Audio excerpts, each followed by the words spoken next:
amplamente divulgadas já e, gente, foi um papelão, né?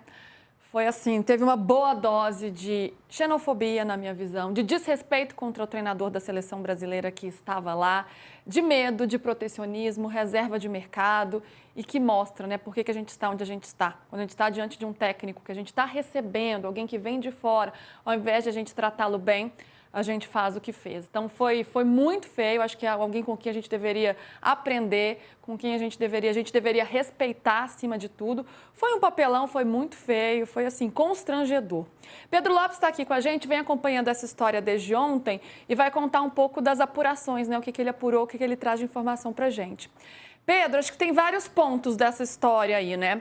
Como que isso caiu dentro da CBF, como que o técnico da seleção brasileira recebeu essas declarações, né? Como que ficou esse climão, porque foi um climão mesmo que aconteceu ontem. Não, sem dúvida nenhuma, foi um climão, foi uma situação, né, descrita por pessoas da CBF como desnecessária, constrangedora, deselegante, mas especificamente o Carlo Ancelotti, ele reagiu bem, pelo que falaram, ele entende um pouco da situação, claro, dizer que ele gostou, acho que seria exagero, mas não gerou um estresse, não é uma coisa que vai continuar, não é uma coisa que vai perseguir o Ancelotti. Terminou ali, segue a vida, segue o trabalho e tá tudo bem. Mas isso pegou a CBF muito de surpresa, tanto a CBF como o Ancelotti. E as frases, né, muito revoltadas do Alfredo Sampaio se explicam pelo seguinte: a Federação Brasileira de Treinadores, ela é uma entidade independente da CBF, criada para representar treinadores brasileiros, como uma espécie, assim, entre aspas, de um sindicato. Essa entidade, ela vem há bastante tempo tentando se aproximar da CBF, tentando estabelecer uma relação, porque é na CBF que está o dinheiro, na CBF que estão as decisões, na CBF que está a gestão do futebol brasileiro. Tanto que esse encontro foi na CBF, né? Esse encontro foi na CBF.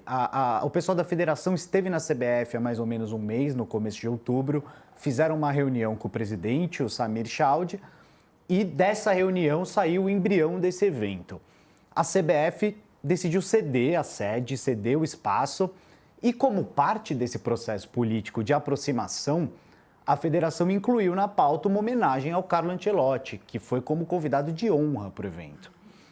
A CBF jamais imaginou que alguma coisa desse tipo... Que homenagem que ele recebeu, né? Poderia acontecer. Chegou lá no momento, teve um pré-evento, esses treinadores brasileiros tiveram contato com o Ancelotti e foi tudo super bem, tudo super pacífico. Inclusive o próprio Emerson Leão, que foi um dos que fez declarações que pegaram mal, conversou com o Ancelotti antes do evento, então estava tudo bem. Ninguém esperava isso até que eles subiram no palco. E aí, quando eles subiram no palco, vieram essas declarações na frente do Ancelotti, que ficou em silêncio, mas ele fez algumas caretas ali, né? Ele pareceu estar entendendo o que estava acontecendo. E ali pegou todo mundo de surpresa. E o Alfredo está muito revoltado aí na fala dele, porque isso vai atrapalhar muito, né? Essa tentativa de aproximação. Você imagina, você faz uma gestão com a CBF para organizar o evento, para que esse evento aconteça na sede da CBF. O Ancelotti vai como convidado de honra, porque o Ancelotti, pelo que, né, a gente apurou, ele sabe que ele enfrenta uma resistência grande entre treinadores brasileiros. Ele sabe que o fato dele ser um italiano, que é praticamente uma seleção, né, rival, comandando a seleção brasileira como um estrangeiro, ele sabe que isso incomoda. Então, Gente, o cara, se não é o maior, um dos maiores técnicos do mundo, dos mais vitoriosos, e olha o tipo de coisa que a gente está debatendo aqui, olha que loucura. E ele mesmo quis participar do evento porque ele acha importante ter uma relação com os técnicos brasileiros, ele acha importante ter um intercâmbio, ele acha importante conversar, e por isso que ele decidiu ir no evento. E aí você foi surpreendido, né, com essas falas, e realmente na CBF pegou muito mal. Na CBF pegou muito mal, eu diria, foi pior na relação com a CBF do que na relação com o próprio Ancelotti, que embora não tenha gostado, ele superou muito rapidamente. É um cara, né, um lorde, né, que tá acima, né, desse tipo de coisa. PVC, corroborando aí com o que o Pedro está nos contando, como é que a CBF viu todo esse episódio e a CBF pensou em algum momento em se posicionar, de repente, porque a gente viu essa manifestação, aliás, né, de uma forma bem clara aí, de um representante da Federação dos Treinadores. A CBF esteve também nessa posição ou não? Teve gente da CBF que cogitou soltar uma nota, mas que o entendimento é que ontem já teve a nota da própria federação, o pronunciamento do Alfredo Sampaio e a nota da CBF Academy, que é um braço da CBF. Né? A CBF Academy, a gente sabe que hoje tem uma parceria com o IDP, e o IDP é quem conduz a CBF Academy, mas a CBF Academy tem o nome de CBF Academy, e é quem tem, eu tenho batido nessa tecla, a CBF Academy tem o compromisso de fazer esse gap, esse buraco entre técnicos brasileiros e do exterior, que o Ancelotti bem relatou ontem, diminuir. A CBF Academy, não importa quem é que vai ganhar algum dinheiro com isso, não estou discutindo isso. Estou discutindo o seguinte, a CBF Academy tem o compromisso de fazer o futebol brasileiro voltar a ser um polo de conhecimento e de ser o maior polo de conhecimento do futebol no Hemisfério Sul e nas Américas. Esse é o compromisso da CBF Academy. A CBF Academy tem o nome CBF e soltou uma nota. Então a CBF entendeu que nesse momento, ou a CBF não, gente na CBF entendeu que não fazia sentido aumentar a repercussão, sendo que algum próprio braço da CBF já tinha se manifestado, que era a CBF Academy. Eu acho que a partir daqui, a gente tratou um pouco disso ontem, mas acho que tem algumas coisas, algumas reflexões que são bem importantes. E algumas que passam por nós de desconhecimento histórico mesmo. Quando a gente diz, a partir de 2019 passou a ter uma invasão de técnicos estrangeiros no Brasil, a gente deixa de olhar para a história do futebol brasileiro. Porque, por mais que o Brasil tenha, a partir do tricampeonato, ter tido um olhar menor para o intercâmbio com técnicos internacionais, o Brasil tem técnicos internacionais, técnicos estrangeiros no futebol brasileiro desde a década de 1910 e por todas as décadas desde então. Campeões. Harry Welford, que foi campeão pelo Vasco e pelo Fluminense. Ramon Platero, uruguaio, que foi, o Welford era inglês. Ramon Platero, que foi técnico da seleção no Sul-Americano de 25 e campeão pelo Vasco em 24. Nos anos 30, Dori Kirchner, húngaro, veio para introduzir o WM no Flamengo. Nos anos 40, Dino Vieira, que foi técnico do River Plate, assumiu o Vasco, sem contar Caetano de Domênico, que já era radicado no Brasil. Nos anos 50, Bela Gutmann, Freitas Solis, paraguaio, foi tricampeão carioca pelo Flamengo. O Bela Gutmann foi campeão paulista pelo São Paulo. E o assistente técnico dele em 57 era o Vicente Feola, que só foi campeão do mundo em 58, porque apreendeu muita coisa com o Bela Gutmann. Nos anos 60, veja só, Luísa, nos anos 60, o técnico que deu a primeira oportunidade, escalou o Leão pela primeira vez, foi Filpo Nunes. Olha que ironia, né? Argentino. O Oswaldo de Oliveira começou a carreira como preparador físico no Bom Sucesso e depois ele foi preparador físico na seleção do Catar e foi tricampeão japonês pelo Kashima Antlers e foi preparador físico do René Simões e assistente técnico do René Simões na seleção da Jamaica. A gente tem até uma arte aí, uma lista PVC que ilustra um pouco do que você está dizendo. Oswaldo de Oliveira e Emerson Leão, como treinadores, passaram pelo futebol internacional e imagino que tenham sido muito bem recebidos. Oswaldo de Oliveira nos Emirados Árabes, fez uma grande história no Kashima Antlers do Japão, conquistou diversos títulos, passou pelo Catar também, mais uma passagem pelo futebol japonês no Urawa Red Diamonds. E o Leão também, pelo futebol japonês, 3 passagens. Inclusive, depois, ele deixa o São Paulo, né, ali em 2005 e vai para o Japão e o Catar. Então, olha como eles têm uma história fora do Brasil e eu espero que eles tenham sido melhor recebidos do que o Ancelotti ontem. A gente, digo eles, né, ou a gente, uma parte da comunidade do futebol, a gente não gosta de estrangeiro desde que o estrangeiro não seja eu.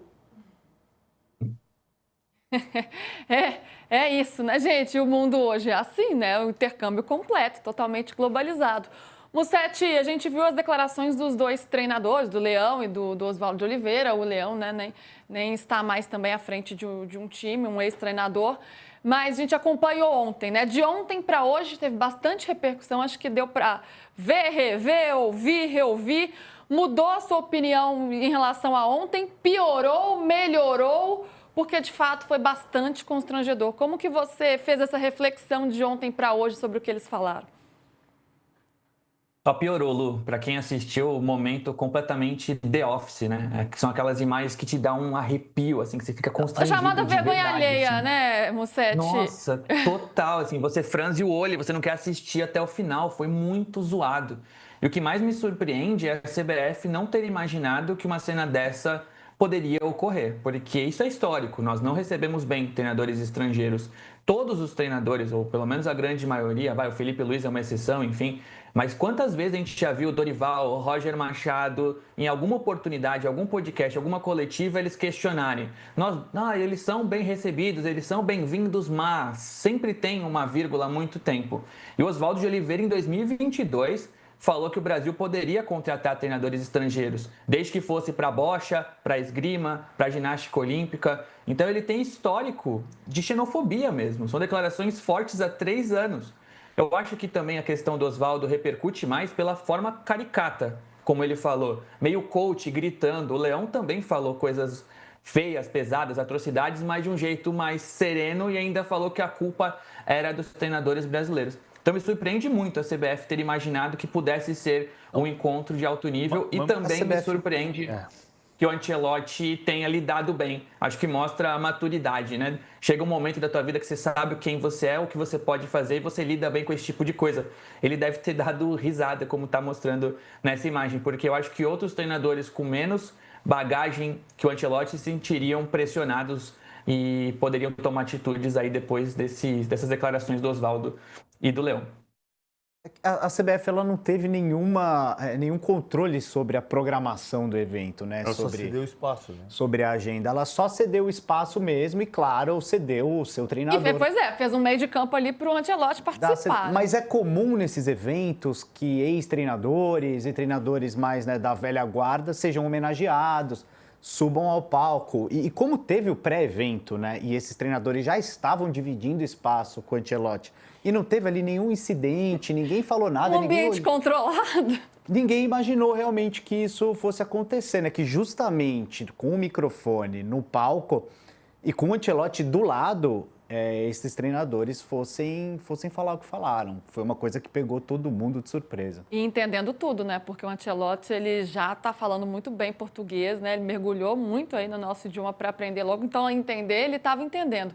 Depois até teve o Oswaldo de Oliveira tentando se explicar ali. Ele deu uma entrevista dizendo que a fala foi tirada de um contexto, que existem algumas edições maldosas, que ele falou por 12 minutos.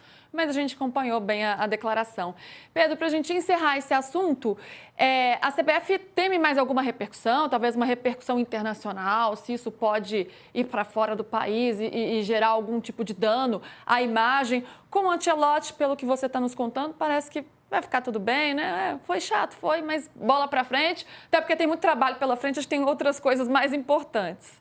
Sim, não, pelo que eu senti, o assunto morreu e é bola para frente, acho que não vai mais ter nenhuma grande repercussão, só é uma pena mesmo, deixou um gosto amargo para todo mundo, inclusive para treinadores brasileiros. Outras pessoas falaram no evento, falaram sobre o momento do futebol brasileiro, sobre o trabalho de treinadores. O Fernando Diniz foi um deles, né, que teve uma fala longa.